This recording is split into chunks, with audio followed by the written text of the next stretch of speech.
Hola mis queridos amigos, nuevamente con ustedes, su doctor Tigre, el que ronca en esta negra noche neoliberal latinoamericana, sudamericana, ecuatoriana. Ahora que estamos viviendo ya el sábado de resurrecciones, ¿no? Antes de el domingo de gloria. Y ha sido la semana posiblemente más triste del mundo en las festividades católicas, cristianas, porque todos estamos encerrados en la casa con fundamentalmente el temor. A más de que todo esto se ha convertido pues en una abstinencia, en una limitación económica, en la imposibilidad de trabajar, la falta de contacto social. De acuerdo con las estadísticas,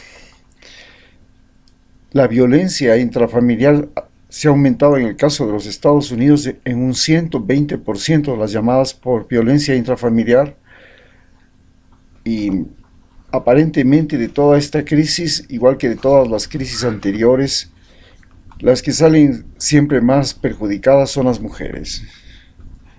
Existe maltrato. Por supuesto, la epidemia también nos muestra que en Estados Unidos, en el caso de Nueva York, y en general en Estados Unidos, los más susceptibles a la enfermedad y a la peste han sido los afro-norteamericanos y los latinos, especialmente los latinos, pero se les quiere culpar de que esta susceptibilidad es porque tienen sobrepeso. Sin embargo, no se considera en ese análisis la exposición, es decir, los afroamericanos y los latinos son los más expuestos porque no tienen salarios, no trabajan en puestos fijos, sino que tienen que salir a buscar en la calle la supervivencia.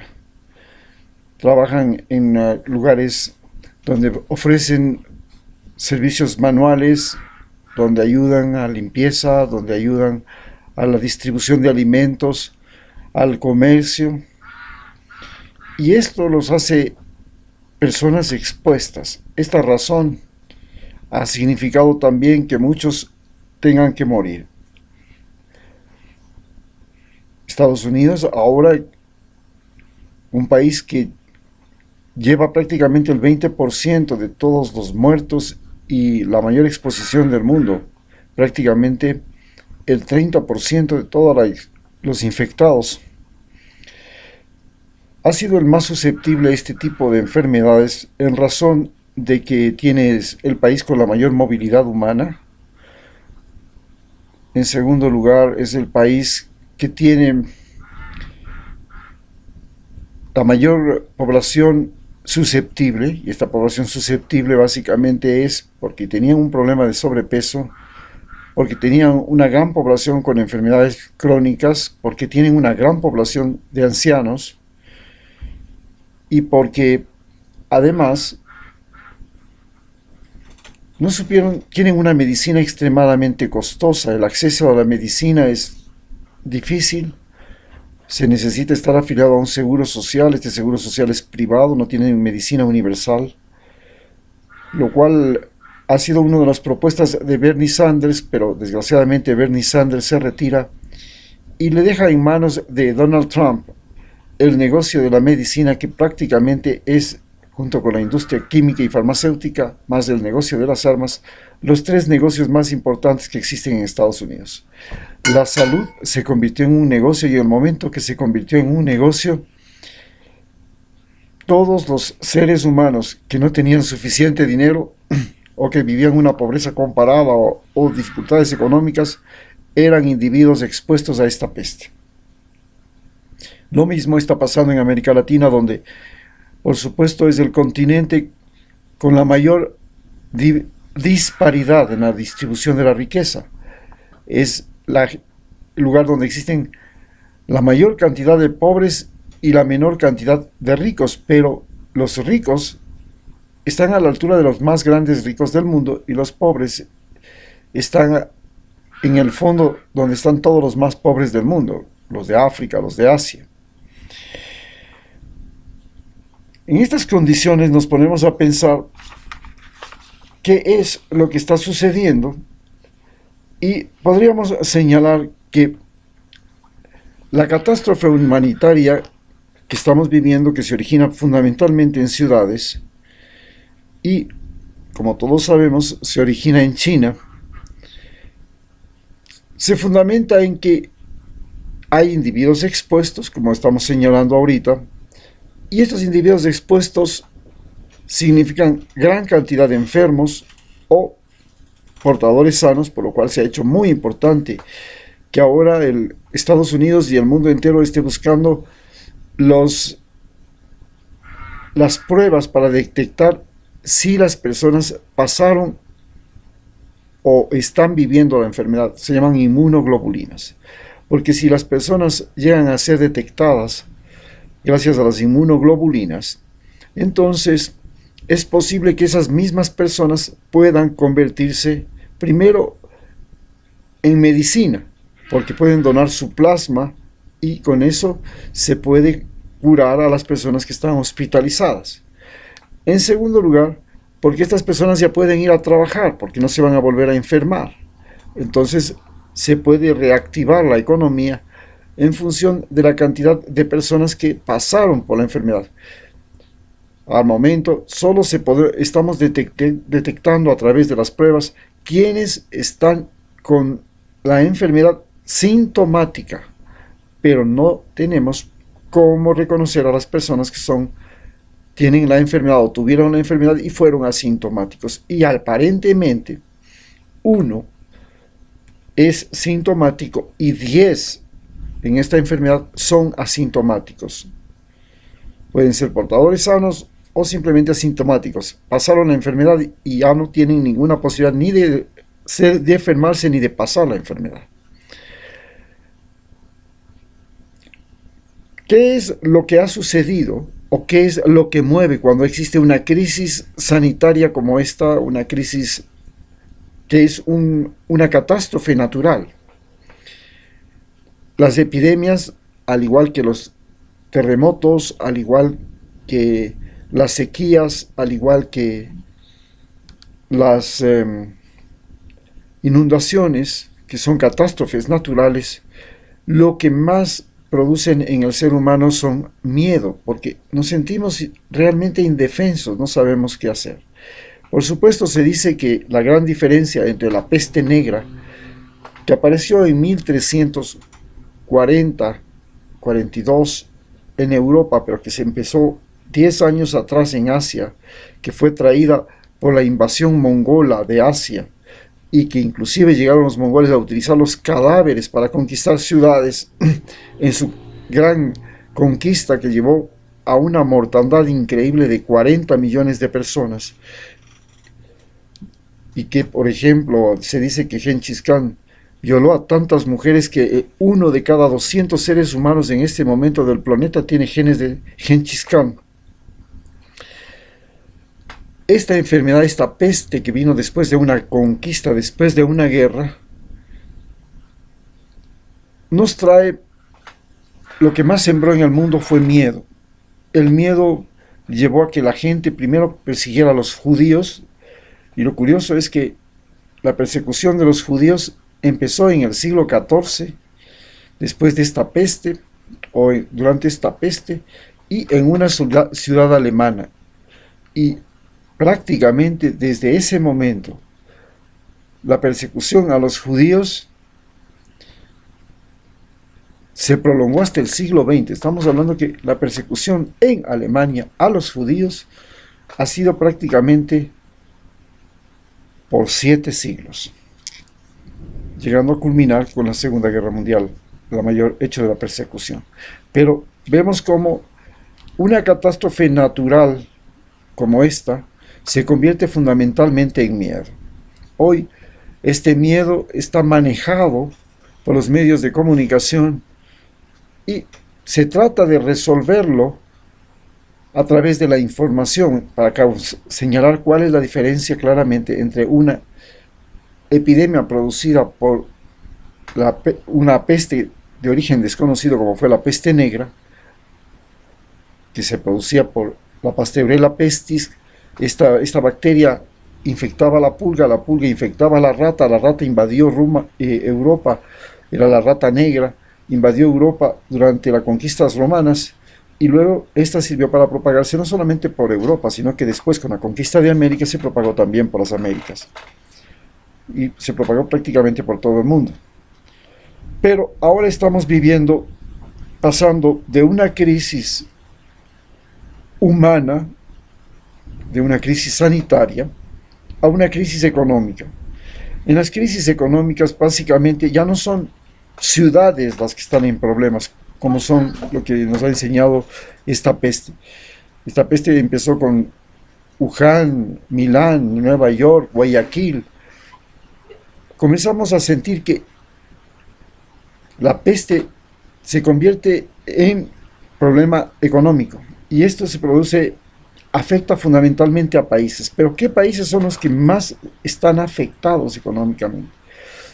Curiosamente, los países que están más afectados por esta peste son los países que tienen más desarrollo. En esta carrera, como hemos dicho, era una carrera de obstáculos que se estaban librando entre Estados Unidos, China y Europa. Y en esta carrera de obstáculos iba a la cabeza China, que había sido el país que económicamente le había ido mejor, tenía el mayor crecimiento mundial durante prácticamente 2 décadas. Se tropieza, se cae la valla, viene atrás Estados Unidos, que comienza a recrecer, a renacer en los últimos años, y se tropieza y ahora vuelve a caer, y también se hunde económicamente. Y la tercera es Europa, que ya ha destinado 550.000 millones de dólares para la recuperación después de esta crisis, porque son países muy sensibles a la falta de movilidad, a la cuarentena, a la falta de movilidad económica, a la falta de consumo, a la falta de producción. Son países industrializados que no tienen que viven prácticamente de lo que producen sus fábricas, y sus fábricas están paradas, y esto es un colapso.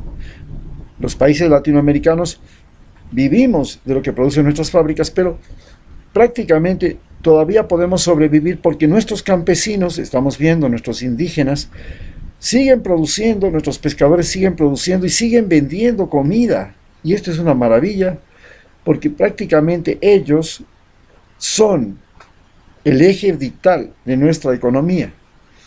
No era lo que todos pensábamos, la industria, el comercio, no. El eje vital de nuestra supervivencia en los países como los países latinoamericanos era el abastecimiento alimenticio.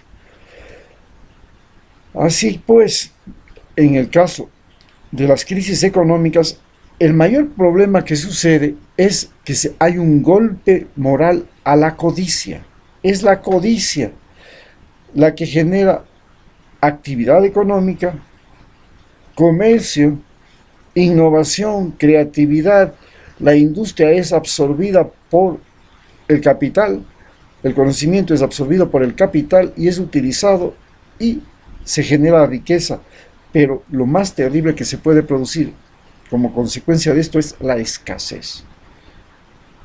En este momento, Europa lo que más teme es que los países latinoamericanos y los que son los proveedores de alimentos y de materias primas o de partes, como le sucedió con China, dejen de proveerle y en ese momento se venga la debacle. Esto, por supuesto, ha hecho que Estados Unidos movilice su ejército y con el pretexto de la guerra contra el narcotráfico vaya inmediatamente a cuidar de los países proveedores de materias primas como somos nosotros, evitando a toda costa que se propague lo que se llama el socialismo del siglo XXI y las reacciones latinoamericanas a la crisis, quitándoles a sus empresas la capacidad de proveer suministros, de proveer materias primas, de proveer alimentos.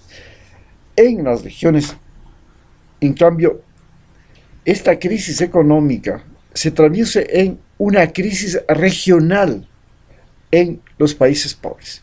En los países pobres, mientras que, como habíamos visto, la crisis sanitaria era producida por las ciudades y afectaba fundamentalmente a las ciudades, la crisis económica afectaba fundamentalmente a los países. La crisis humanitaria que viene atrás de esto afecta a regiones enteras. Después de la Primera Guerra Mundial vino una peste, la peste de la gripe española. Esto produjo una catástrofe no solamente humanitaria, vino después de una catástrofe humanitaria, vino la peste bubónica, lo mismo que después de las guerras mongólicas vino la peste bubónica, y en cambio después de la Primera Guerra Mundial vino la peste de la gripe española. Las catástrofes humanitarias afectan a regiones enteras. Es lo que va a suceder inmediatamente después de esto. ¿Cuáles son las regiones más susceptibles de catástrofes humanitarias? Pues las regiones más susceptibles de catástrofes humanitarias son los países más pobres del planeta y las regiones más pobres del planeta. ¿Cuáles son las regiones más pobres? Donde haya más mala distribución de la riqueza. Esto es África, América Latina, países árabes. En estos ha habido una mucho mayor mala distribución de la riqueza. ¿Y cuál es la característica de una crisis humanitaria? En las crisis humanitarias lo más importante, el motor de una crisis humanitaria es el odio. Ya en Estados Unidos se percibe la crisis humanitaria porque la gente, en lugar de proveerse de mascarillas y todo, fueron fundamentalmente a comprar armas. En la crisis humanitaria, Estados Unidos también está comenzando a vivir una crisis humanitaria que se va a propagar hacia acá. Esta crisis humanitaria ya comienza a culpar. Primero culparon a los chinos de la peste, ahora están culpando a los latinos de propagar la peste porque no cumplen con el aislamiento, porque son más susceptibles y porque ellos son prácticamente los que están llevando de aquí para allá la peste en Norteamérica. ¿Cómo nos damos cuenta que se está dando esto?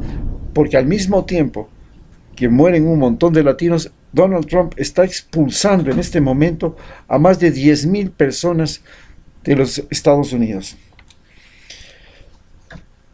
El gran problema de una crisis humanitaria es que las crisis humanitarias afectan a las organizaciones sociales, fundamentalmente, la familia, los países que son débiles en su estructura social, débiles las constituciones, débiles los gobiernos.